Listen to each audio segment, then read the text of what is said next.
Perkenalkan, saya Venesia Stefani, dokter muda sasa anestesi. Pada video ini saya akan menjelaskan mengenai manajemen jalan nafas sulit. Jadi apa yang dimaksud dengan jalan nafas sulit? Menurut American Society of Anesthesiologists, jalan nafas sulit adalah sebuah situasi klinis di mana dokter anestesi yang terlatih mengalami kesulitan memberikan ventilasi dengan sukup muka atau supraglottic airway, kesulitan intubasi trakeal atau keduanya. Jadi dari definisi tersebut kita bisa bagi dalam 5 kelompok. Jadi yang pertama adalah kesulitan ventilasi dengan sukup muka atau SGA. Jadi pada keadaan ini dokter tersebut tidak dapat memberikan ventilasi yang cukup karena beberapa kondisi. Misalnya seperti pemasangan face mask atau SGA yang tidak pas, lalu adanya gas yang bocor terlalu banyak atau adanya resistensi yang berlebihan terhadap masuk dan keluarnya gas. Untuk ventilasi yang tidak cukup ini ditandai dengan pergerakan dada yang kurang memadai, lalu tidak ada atau kurangnya suara nafas, dan menurunnya saturasi oksigen. Lalu yang kedua adalah kesulitan pemasangan SGA, di mana pemasangan SGA ini memerlukan beberapa kali coba, terlepas dari ada atau tidaknya patologi pada trakea. Lalu yang ketiga adalah laryngoskopi yang sulit, di mana ada kesulitan untuk melihat pita suara setelah beberapa kali percobaan laryngoskopi yang konvensional. Lalu yang keempat adalah kesulitan pada intubasi trakea, di mana pemasangan trakeal tube pada laryngoskopi memerlukan lebih dari 3 kali coba atau lebih dari 10 menit. Dan yang kelima adalah kegagalan intubasi. Lalu bagaimanakah kita bisa memprediksi atau mengantisipasi akan ada jalan nafas sulit pada pasien? Jadi untuk itu kita perlu melakukan beberapa asesmen atau penilaian terhadap jalan nafas sebelum operasi untuk mengetahui apakah pasien memiliki risiko jalan nafas sulit. Jadi untuk faktor risiko terjadinya jalan nafas sulit, yang pertama ada obstruksi saluran nafas atas yang ditandai dengan adanya suara nafas tambahan seperti snoring, stridor, gargling, dan wheezing. Lalu selain itu juga infeksi daerah orofaring dan leher juga menjadi faktor risiko. Lalu adanya masalah pada bukaan mulut, ada masalah dengan mobilitas leher seperti adanya cedera pada tulang servikal. Lalu ada massa pada orofaring dan leher, lalu posisi gigi yang sulit, obesitas, kehamilan, luka bakar, trauma pada jalan nafas, dan anatomic variation. Di mana anatomic variation ini misalnya seperti lidah besar, leher pendek, dan dagu kecil juga dapat mempersulit jalan nafas. Dari faktor-faktor risiko ini kita akan cari dari anamnesis, pemeriksaan fisik, dan pemeriksaan penunjang. Jadi anamnesis ini sebaiknya dilakukan sebelum memulai manajemen jalan nafas. Untuk hal-hal yang perlu kita tanyakan dari anamnesis adalah anamnesis secara umum dan yang berhubungan dengan jalan nafas. Jadi untuk secara umum kita bisa gali dengan EMPL yang terdiri dari alergi, medication, past illness, last meal, dan environment. Sedangkan selain itu juga kita perlu menanyakan misalnya riwayat bedah sebelumnya, terutama pada jaluran nafas seperti mulut, faring-laring, dan trakea. Jadi kita juga perlu tanyakan untuk riwayat kesulitan anestesi atau intubasi pada bedah sebelumnya. Jadi dari anamnesis ini kita juga bisa menemukan beberapa faktor risiko yang berkaitan dengan jalan nafas sulit. Selanjutnya adalah pemeriksaan fisik. Untuk pemeriksaan fisik ini kita lakukan secara general dan khusus. Untuk generalnya kita bisa lihat dari tingkat kesadaran pasien dan kooperatif pasien. Lalu kita juga bisa menilai apakah pasien obesitas atau tidak dinilai dari BMI-nya. Untuk hal khusus kita perlu periksa pada bagian wajah, mulut, gigi, dan leher. Jadi berikut adalah komponen dari pemeriksaan fisik yang dapat mempersulit jalan nafas, misalnya seperti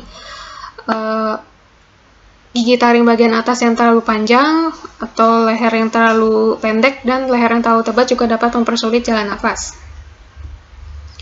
Jadi untuk mempermudah evaluasi jalan nafas sulit, ada beberapa mnemonik yang mudah diingat. Misalnya yang pertama adalah Lehman. Di sini Lehman ini berfungsi untuk mengevaluasi kesulitan intubasi dan kesulitan direct laryngoskopi. Untuk Lehman ini sendiri, L-nya adalah look externally, E-nya adalah evaluate 332, M-nya adalah malampati, O adalah obstruction atau obesity, dan N-nya adalah neck mobility. Lalu yang kedua ada MOUNS, di mana MOUNS ini untuk mengevaluasi apakah adanya kesulitan pada ventilasi dengan cukup muka.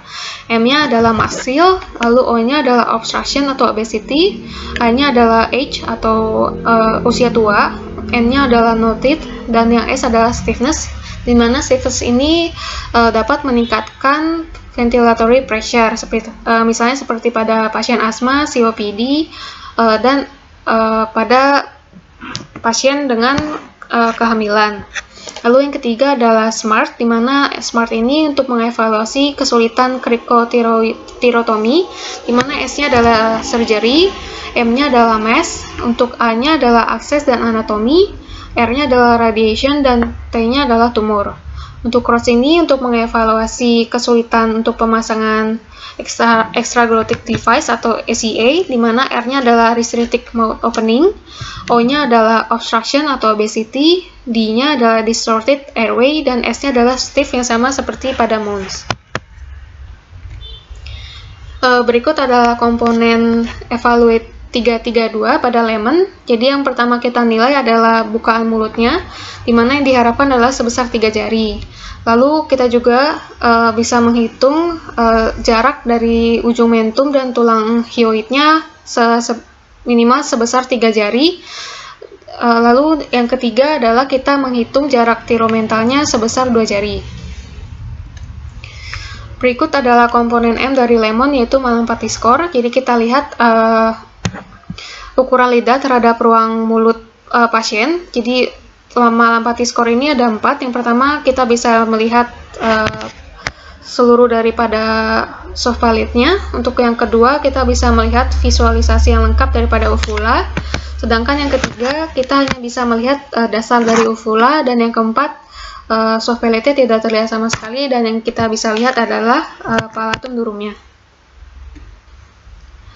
Jadi ini adalah pemeriksaan tambahan untuk menilai apakah ada kesulitan laringoskopi. Jadi kita gunakan Cormack and Lihan grading.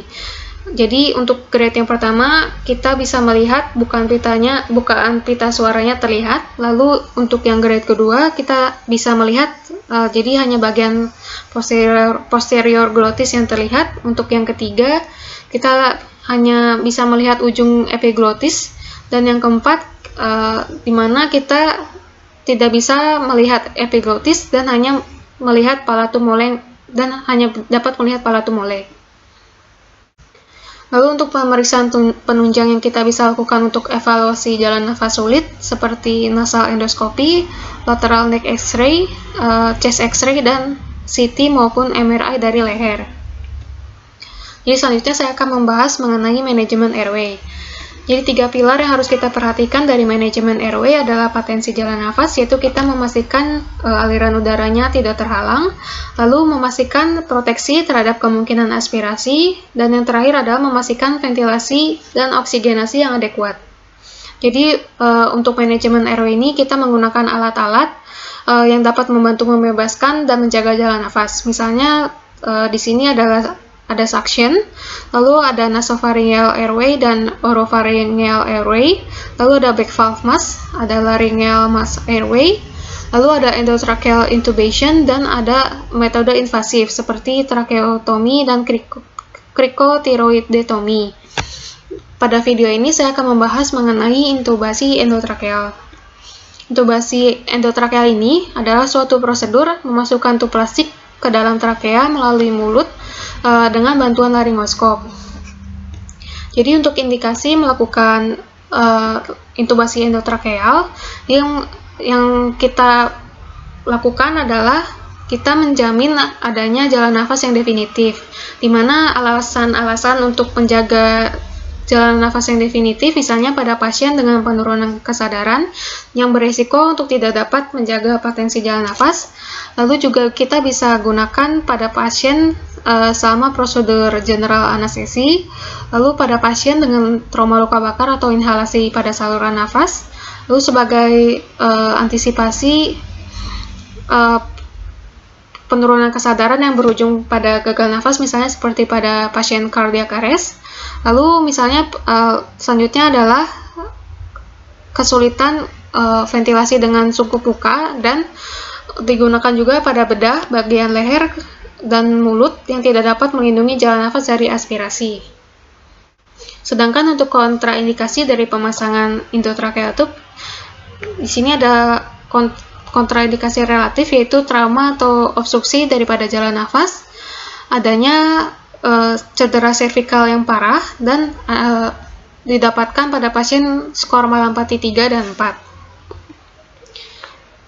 Jadi untuk tahapan dari intubasi endotracheal ini, yang pertama kita lakukan adalah penilaian terhadap jalan nafas untuk melihat apakah ada kemungkinan kesulitan untuk melakukan direct laryngoskopi dan intubasi yang menggunakan Lehmann kriteria dan Cromark-Lehane grading. Lalu yang kedua, kita persiapan alat. Yang pertama kita persiapan adalah statics, di mana STATIX ini merupakan kumpulan alat-alat yang membantu dalam manajemen airway, yang terdiri dari yang pertama S-nya adalah scope, yaitu stetoskop dan laryngoskop, T-nya adalah tube, yaitu endotracheal tube-nya, lalu E-nya adalah airway, yaitu bisa oropharyngeal airway atau face mask, T-nya adalah tape untuk perekat, I-nya adalah introducer seperti stilet, C-nya adalah konektor, dan S yang terakhir adalah suction. Selain statics ini, kita persiapkan juga monitor dan obat-obatan anestesi. Berikut adalah visualisasi dari laryngoskop. Jadi laryngoskop ini digunakan untuk melihat laring dan struktur yang berdekatan dengan laring. Untuk laryngoskop ini biasa lebih sering digunakan untuk memasukkan pipa endotracheal ke dalam trakea. Sedangkan laryngoskop ini juga memiliki tujuan lain, misalnya seperti untuk pemasangan gastric tube, untuk melihat benda asing, dan menilai saluran nafas bagian atas. Untuk laryngoskop ini ada dua jenis, yaitu laryngoskop yang berbentuk lengkung atau Macintosh dan yang berbentuk lurus atau Miller.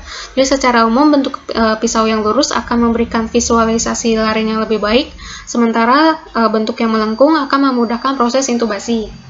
Untuk ukuran blade dari laryngoskop ini beragam, jadi ada dari 0, 1, 2, 3, dan 4. Jadi untuk orang dewasa kita gunakan ukuran 3 dan 4. Berikut adalah gambar daripada pipa endotracheal atau endotracheal tube. Jadi pipa endotracheal ini merupakan alat jalan nafas yang digunakan untuk ventilasi dan oksigenasi. Untuk IT ini biasanya terbuat dari plastik PVC. Jadi untuk anatominya yang penting diperhatikan adalah ujungnya yang berbentuk baffled, lalu adanya Murphy eye. Jadi Murphy eye ini adalah lubang yang di samping daripada tube yang berguna untuk mengurangi risiko penyumbatan yang pada bagian ujung, karena bagian yang ujung ini bisa ada risiko untuk terjadinya obstruksi. Lalu bagian yang selanjutnya adalah ada bagian cuff, di mana cuff ini merupakan balon yang bisa dikembangkan dari pilot balloon melewati inflating tube. Jadi pipa dengan cuff ini biasanya digunakan pada orang dewasa untuk menjaga jalan nafas yang terhindar dari cairan dan kotoran yang di atas. Sedangkan untuk endotracheal tube yang tidak ada cuff-nya itu digunakan pada bayi. Selanjutnya adalah gambar bagian kanan bawah menunjukkan introducer untuk endotracheal tube, yaitu stilet. Jadi stilet ini berfungsi untuk memberi bentuk pada endotracheal tube untuk memudahkan placement atau pemasangan daripada IT ke trakea. Untuk ukuran IT kita bisa lihat dari tabel di kiri bawah. Jadi menentukan ukurannya adalah diameter lumen dalamnya. Jadi untuk pilihan pipa ini harus tepat karena kita harus memastikan aliran udaranya maksimal dengan diameter yang besar, namun tidak berdampak trauma pada jalan nafas. Jadi kita bisa dilihat di sini untuk bayi full term kita gunakan ukuran 3,5, sedangkan anak-anak dengan rumus 4 tambah umur per 4. Lalu untuk dewasa wanita kita bisa gunakan ukuran 7 atau 7,5, dan sedangkan untuk laki-laki kita bisa gunakan ukuran 7,5 sampai 9. Jadi selanjutnya setelah kita mempersiapkan alat-alat, kita posisikan pasien. Jadi untuk keberhasilan intubasi ini tergantung dengan posisi pasien yang benar. Jadi kepala pasien kita harus sejajarkan atau lebih tinggi daripada pinggang dokter anestesi untuk mencegah ketegangan punggung dokter anestesi tersebut selama melakukan laryngoskopi. Jadi selain itu juga kita perlu posisikan kepala pasien dengan sniffing position, di mana sniffing position ini kita meletakkan bantalan pada bagian bawah kepala dengan tingginya kurang lebih sekitar 10 cm. Jadi untuk posisi sniffing position ini dikatakan paling ideal untuk intubasi, di mana 3 aksis untuk saluran nafas yaitu oral, faring, dan laring berada dalam satu garis. Namun perlu diperhatikan untuk posisi sniffing ini tidak bisa dilakukan pada pasien dengan cedera servikal. Lalu selanjutnya adalah preoksigenasi, di mana preoksigenasi ini adalah sebuah proses pemberian oksigen dengan cukup muka selama beberapa menit sebelum induksi anestesi. Untuk tujuan daripada preoksigenasi ini, jadi kita mengeluarkan nitrogen dari functional residual capacity dan mengisinya dengan oksigen. Jadi dengan meningkatnya oksigen diharapkan dapat meningkatkan waktu hemoglobin untuk desaturasi. Lalu selanjutnya adalah menggunakan back valve mask, di mana kita lakukan ventilasi menggunakan back valve mask. Ada 2 cara. Yang pertama adalah teknik satu tangan, di mana tangan kiri memfiksasi posisi sungkup dengan wajah, sementara tangan yang kanan digunakan untuk bagging. Lalu misalnya dalam kondisi lain diperlukan dilakukannya jaw thrust, kita memerlukan asisten untuk yang satu untuk melakukan jaw thrust dan memfiksasi daripada sungkup, dan yang orang yang satu untuk melakukan baggingnya.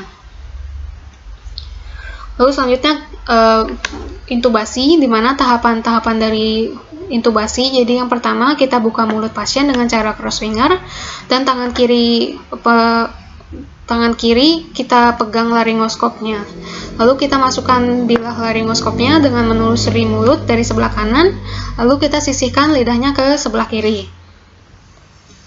Kita masukkan bilahnya sedikit demi sedikit sampai ujung laryngoskopinya mencapai dasar lidah. Kita juga perlu perhatikan apakah lidahnya ini, lidah dan bibirnya tidak terjepit antara bilah dan gigi pasien. Lalu selanjutnya angkat laryngoskop ke atas dan ke depan, dan jangan kita gunakan gigi pasien sebagai titik tumpu laryngoskopnya. Jadi bila pita suaranya sudah terlihat, kita tahan posisi laryngoskopnya dengan menggunakan kekuatan siku dan pergelangan tangan. Lalu kita masukkan pipa endotrakealnya dengan stilet dari sebelah kanan mulut ke faring sampai bagian proksimal dari cuff IT-nya melewati pita suara. Lalu kita angkat laryngoskop dari stilet dan stilet pipa IT, lalu kita isi balon dengan udara sebanyak 5-10 ml. Lalu kita hubungkan pipa IT-nya dengan ambu bag dan lakukan ventilasi. Untuk konfirmasi intubasi, kita bisa lakukan auskultasi lambung, paru kanan dan kiri sambil melihat pengembangan nadanya. Jika ada gargling di lambung dan di dada, maksud saya ada gargling di lambung dan dada tidak mengembang, berarti IT-nya masuk ke esofagus. Kalau begitu, kita harus mengulangi pemasangan IT-nya. Jadi setelah sudah terkonfirmasi untuk intubasinya, kita fiksasi dengan plaster. Plaster ini dipasangkan melingkar, ditempatkan di bawah dan di atas bibir yang dipanjangkan sampai ke pipi. Jadi walaupun intubasi endotrakeal ini sering dilakukan, namun tetap saja tindakan ini memiliki beberapa komplikasi. Misalnya selama laryngoskopi dan intubasi, misalnya terjadi malposisi, di mana dapat terjadi intubasi ke esofagus maupun ke bronkial. Lalu selain itu juga bisa terjadi airway trauma, misalnya giginya patah atau ada laserasi pada bagian lidah, bibir dan mukosalnya. Selain itu juga bisa menyebabkan sakit tenggorokan dan bisa menimbulkan physiological reflexes dan malfungsi daripada tubnya. Sedangkan jika misalnya pada tubnya sudah terpasang, itu juga dapat berisiko adanya malpositioning Lalu ada airway trauma dan malfungsi daripada tubnya. Sedangkan jika pada saat ekstubasi, itu juga dapat menyebabkan trauma pada jalan nafas, misalnya ada edema dan stenosis pada glotik, subglotik, dan trakealnya. Bisa terjadi serak nafas, dan terjadi malfungsi daripada laryngeal dan adanya aspirasi. Selain itu juga bisa terjadi laryngospasme dan negative pressure pulmonary edema. Jadi sekian penjelasan singkat saya mengenai manajemen jalan nafas sulit dan endotracheal intubation. Sekian dan terima kasih.